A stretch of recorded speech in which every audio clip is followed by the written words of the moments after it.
Hello everyone, welcome to Nimisha smart cooking. ഇന്ന് ഞാൻ വന്നേക്ക് മക്കിയുടെ ആട്ടയുടെ പരാട്ടയുടെ video ആയിട്ടാണ് വന്നിരിക്കുന്നത്. നല്ല ബ്രേക്ക്ഫാസ്റ്റ് റെസിപ്പിയോ അല്ലെങ്കിൽ ലഞ്ച് ബോക്സിനോ ടിഫിൻ ആണെങ്കിൽ മക്കൾക്ക് കൊടുത്തു വിടാൻ പറ്റി നല്ല ഹെൽത്തി റെസിപ്പി ആയിട്ടാണ് വന്നിരിക്കുന്നത്. അപ്പോൾ നമുക്ക് വീഡിയോയിലേക്ക് പോയാലോ.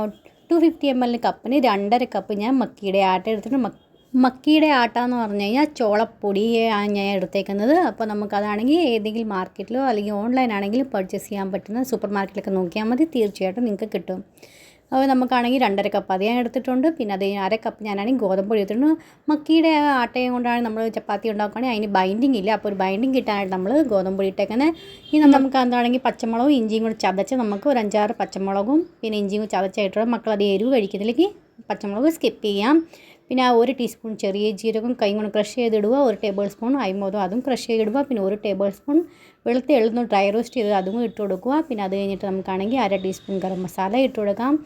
പിന്നെ 1/2 ടീസ്പൂൺ നമുക്കാണെങ്കിൽ മഞ്ഞൾപ്പൊടി ഇട്ട് കൊടുക്കാം. 1 ടീസ്പൂൺ ഉപ്പ് ഇട്ട് കൊടുക്കാം. 2 ടേബിൾ സ്പൂൺ നെയ്യ് ഇട്ട് കൊടുക്കാം നമുക്ക്. പിന്നെ അത് കഴിഞ്ഞ് തൈര് 1/2 കപ്പ് തൈര് നമുക്ക് ഇട്ട് കൊടുക്കണം. പിന്നെ 1.5 ടേബിൾ സ്പൂൺ ചില്ലി ഫ്ലേക്സ് ഇട്ട് കൊടുത്തിട്ടുണ്ട്. പിന്നെ ആണെങ്കിൽ 1 കപ്പ് ഞാനാണെങ്കിൽ ഉലുവായില അരിഞ്ഞതും ഇട്ട് കൊടുത്തിട്ടുണ്ട്. പിന്നെ ആണെങ്കിൽ 1 പിടി നമുക്കാണെങ്കിൽ മല്ലിയിലയും കൂടെ അരിഞ്ഞത് അതും കൂടെ ആഡ് ചെയ്ത് കൊടുക്കാം. നന്നായിട്ട് ഇതെല്ലാം കൂടെ ഒന്ന് മിക്സ് ആക്കി കൊടുക്കണം. അതിന് ശേഷം നമുക്കാണെങ്കിൽ ഇതിനകത്ത് ചെറിയ ചൂട് വെള്ളത്തിൽ വേണേ ആട്ട കുഴച്ചെടുക്കാനായിട്ട്. നമ്മൾ പച്ചവെള്ളത്തിൽ കുഴയ്ക്കുകയാണെങ്കിൽ ഒരു ബൈൻഡിങ് കിട്ടത്തില്ല, ആകെ പൊട്ടി ഒട്ടും പരത്താൻ പറ്റാത്ത ഒരു സ്റ്റേജിലായി വരും. ചൂടുവെള്ളം എന്ന് പറഞ്ഞാൽ നമുക്ക് കൈ കൊണ്ടൊന്ന് ടച്ച് ചെയ്യാൻ പറ്റി അത്രയും മതി കേട്ടോ, അത്രയും ചൂടുവെള്ളം ആവാൻ പാടേ ഉള്ളൂ. അപ്പോൾ അതുകൊണ്ട് നമുക്ക് 1 കപ്പ് 250 കപ്പിന് 1 കപ്പ് ഞാൻ എടുത്തിട്ടുണ്ട്. അതുകൊണ്ട് നമുക്ക് നന്നായിട്ട് ഇതിൻ്റെ സോഫ്റ്റ് ആവത്തിൽ ഇച്ചിരി ഹാർഡായിട്ടുള്ള ആട്ട നമുക്ക് കുഴച്ചെടുക്കാം. ഒത്തിരി സോഫ്റ്റ് ആക്കേണ്ട ആവശ്യമില്ല. ഇനി ഉലുവായിൽ നിന്നൊക്കെ വെള്ളം ഇറങ്ങി വരുമല്ലോ, ഒരു 15 മിനിറ്റ് റെസ്റ്റ് ചെയ്യാൻ വേണ്ടി വെക്കണം. അപ്പോഴത്തേക്ക് അത് പാകത്തിനായി കിട്ടും. അപ്പോൾ അതിൻ്റെ കൂടെ നമുക്കാണെങ്കിൽ സെർവ് ചെയ്യാനായിട്ട് ഒരു റായത്തേങ്ങൾ നമുക്ക് റെഡിയാക്കി എടുക്കാം. അപ്പോൾ ഒരു മിക്സി ജാറിലേക്ക് 1 പിടി മല്ലിയില ഇട്ട് കൊടുത്തിട്ടുണ്ട്. 3-4 അല്ലി വെളുത്തുള്ളി ഇട്ട് കൊടുക്കാം. 1 കഷ്ണം ഇഞ്ചിയും പിന്നെ ഒരു 5-8 പച്ചമുളകും. പിന്നെ നമുക്കത് ബ്ലാക്ക് സോൾട്ട് ഇട്ട് കൊടുക്കണം. പിന്നെ അതാണെങ്കിൽ ചെറിയ ജീരകം 1/2 ടീസ്പൂൺ നമുക്ക് ഇട്ട് കൊടുക്കാം. പിന്നെ 1/2 മുറി നാരങ്ങയുടെ നീരും കൂടെ ഒഴിച്ചു കൊടുക്കാം. ബ്ലാക്ക് സോൾട്ട് ഇല്ലെങ്കിൽ അതിൻ്റെ പകരം നോർമൽ സോൾട്ട് ആണെങ്കിൽ ഇട്ട് കൊടുത്താൽ മതി, കുഴപ്പമില്ല. ഇപ്പോൾ ആദ്യം നമുക്ക് നന്നായിട്ടൊന്ന് അരച്ചെടുക്കാം. അതിന് ശേഷം നമുക്ക് വെള്ളത്തിൻ്റെ ആവശ്യമുണ്ടെങ്കിൽ 1 ടേബിൾ സ്പൂൺ വെള്ളം ഒഴിച്ചാൽ മതി, ഒത്തിരി വെള്ളം ഒഴിക്കേണ്ട ആവശ്യമില്ല. അപ്പോൾ അതിപ്പോൾ നന്നായിട്ടൊന്നും ആവുന്നില്ല. അപ്പോൾ ഞാൻ 1 ടേബിൾ സ്പൂൺ വെള്ളം ഒഴിച്ചിട്ട് നന്നായിട്ട് ഫൈനായിട്ട് അരച്ച് റെഡിയാക്കി എടുത്തിട്ടുണ്ട്. അപ്പോൾ ഇത്രയും മതി. നമുക്കൊരു പാത്രത്തോട്ട് വേറൊരു പാത്രം നമുക്കിതിൽ നിന്ന് മാറ്റാം. ഈ പാത്രത്തിൽ നമുക്കാണെങ്കിൽ 1/2 കപ്പ് തൈരും കൂടി ഇട്ട് നമുക്ക് നന്നായിട്ടാക്കണ്ട, പൾസിൻ്റെ ഇതിലാണെങ്കിൽ ഒരു വട്ടം ഒന്ന് കറക്കി കൊടുത്താൽ മതി കേട്ടോ. ഒത്തിരി നമ്മളങ്ങ് ചെയ്യുവാണെങ്കിൽ ലൂസായിപ്പോൾ മോര് കാച്ചുന്ന പാകമായിപ്പോൾ അങ്ങനെ നമുക്ക് വേണ്ട. അപ്പോൾ അങ്ങനെ നമുക്ക് കഴിക്കാൻ പറ്റത്തില്ല കേട്ടോ. അല്ലെങ്കിൽ പിന്നെ തൈര് അടയ്ക്കാനാണെങ്കിൽ വിസ്കും കൊണ്ടാണെങ്കിൽ നന്നായിട്ടൊന്ന് മിക്സാക്കി കൊടുത്താൽ മതി കേട്ടോ. അപ്പം ഒരു മീഡിയം ആയിട്ട് നമുക്ക് നന്നായിട്ട് മിക്സാക്കി എടുക്കാം.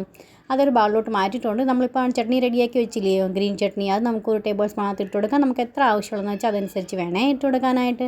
പിന്നെ ഉപ്പൊക്കെ കുറവുണ്ടെങ്കിൽ എക്സ്ട്രാ ഉപ്പകത്ത് ആഡ് ചെയ്ത് കൊടുക്കാം. അപ്പോൾ അങ്ങനെ നമ്മൾ റൈറ്റ് റെഡി ആയിട്ടുണ്ട്. നമുക്ക് എങ്ങനെയാണ് മക്കിയുടെ പരാട്ട നമുക്ക് എങ്ങനെയാണ് ഉണ്ടാക്കുന്നത് നമുക്ക് കാണാം. അപ്പോൾ അതേ നന്നായിട്ട് നമ്മൾ ചപ്പാത്തി എടുക്കത്തില്ലേ, അതിനെക്കാട്ടും ഒരു ഇച്ചിരി വലിയ റോൾ വേണേ എടുക്കാനായിട്ട്. ഇനി ഗോതമ്പ് പൊടിക്ക് നന്നായിട്ട് ഡസ്റ്റ് ചെയ്ത് കൊടുക്കാം.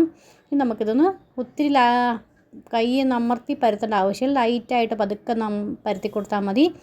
അപ്പോൾ ഇതാണ് ഈ മക്കിയുടെ ആട്ടയില്ലേ, അപ്പോൾ അതുകൊണ്ട് നമ്മളാണെങ്കിൽ ചപ്പാത്തി പരത്തുമ്പോൾ ഇതുപോലെ ക്രാക്സ് വീഴും. അപ്പോൾ അതൊന്നും പേടിക്കേണ്ട ആവശ്യമില്ല. ഇതുകൊണ്ട് കൈ കൊണ്ട് ഇതുപോലെ ഒട്ടിച്ച് കൊടുത്തിട്ട് ഒന്ന് റോളാക്കി കൊടുത്താൽ മതി, ഇതുപോലെ ആയി കിട്ടും. അല്ല നിങ്ങൾക്ക് നല്ലതായിട്ട് ഷേപ്പ് വേണമെന്നുണ്ടെങ്കിൽ ഒരു കട്ടോരിയോ എന്തെങ്കിലും ഒരു പ്ലേറ്റ് വെച്ച് നന്നായിട്ട് ഷേപ്പാക്കി എടുത്താൽ മതി കേട്ടോ. പക്ഷേ നമ്മൾ പറാട്ടയെ കഴിക്കുകയാണെങ്കിൽ ഇങ്ങനെ ചെയ്ത് കഴിക്കുമ്പോഴാണ് ഒന്നും കൂടി ടേസ്റ്റ് വരുന്നത്. എന്ന് വെച്ചാൽ അതിൻ്റെ അരിവൊക്കെ നന്നായിട്ട് മുരിഞ്ഞ് നല്ല ക്രിസ്പി ആയിട്ട് കിട്ടും കേട്ടോ. അപ്പോൾ കഴിക്കാൻ ഒന്നും കൂടി ടേസ്റ്റ് വരും. അതുകൊണ്ട് ഞാൻ ഷേപ്പൊന്നും ആക്കുന്നില്ല, ഇങ്ങനെ തന്നെയാണ് വെച്ചേക്കുന്നത്. അപ്പോൾ ഇത് തിരിച്ചും മറിച്ചും ഇട്ട് നെയ്യോ എണ്ണ എന്താ വേണ്ടതെന്ന് വെച്ചാൽ അത് ഒഴിച്ച്, പറാട്ടയ്ക്കൊക്കെ എപ്പോഴും നെയ്യാണ് നല്ലത് കേട്ടോ കഴിക്കാനായിട്ട്. അപ്പോൾ നെയ്യൊക്കെ ഒഴിച്ച് ഇതുപോലെ നന്നായിട്ട് ചുട്ടെടുക്കാം. നമുക്ക് നമ്മുടെ ആണെങ്കിൽ തൈരിൻ്റെ റായത്തിൻ്റെ കൂടെ ഇത് എൻജോയ് ചെയ്യാൻ പറ്റും. അല്ലെങ്കിൽ നോർമൽ അച്ചാറോ എന്തെങ്കിലും ഉണ്ടെങ്കിൽ അതിൻ്റെ കൂടെ ആണെങ്കിൽ നമുക്കിത് സെർവ് ചെയ്യാൻ പറ്റില്ല കേട്ടോ. മക്കൾക്ക് കൊടുത്തു വേണമെങ്കിൽ ടൊമാറ്റോ കച്ചപ്പിന് കൂടെയൊക്കെ കൊടുത്തു വിട്ടാൽ മതി, അവർക്ക് തീർച്ചയായിട്ടും ഇഷ്ടപ്പെടും. നല്ല ഹെൽത്തി റെസിപ്പി അത്. അപ്പോൾ ഇന്നത്തെ വീഡിയോ നിങ്ങൾക്ക് എല്ലാവർക്കും ഇഷ്ടമാണെന്ന് വിചാരിക്കുന്നു, യൂസ്ഫുൾ ആണെന്ന് വിചാരിക്കുന്നു. നാളെ നല്ലൊരു അടിപൊളി വീഡിയോ ആയിട്ട് വീണ്ടും കാണാം. ഇഷ്ടപ്പെടുവാണെങ്കിൽ ലൈക്ക് ചെയ്യാനും ഷെയർ ചെയ്യാനും സബ്സ്ക്രൈബ് ചെയ്യാനും മറന്നുപോലെ. അതുവരത്തേക്കും bye friends, thanks for watching.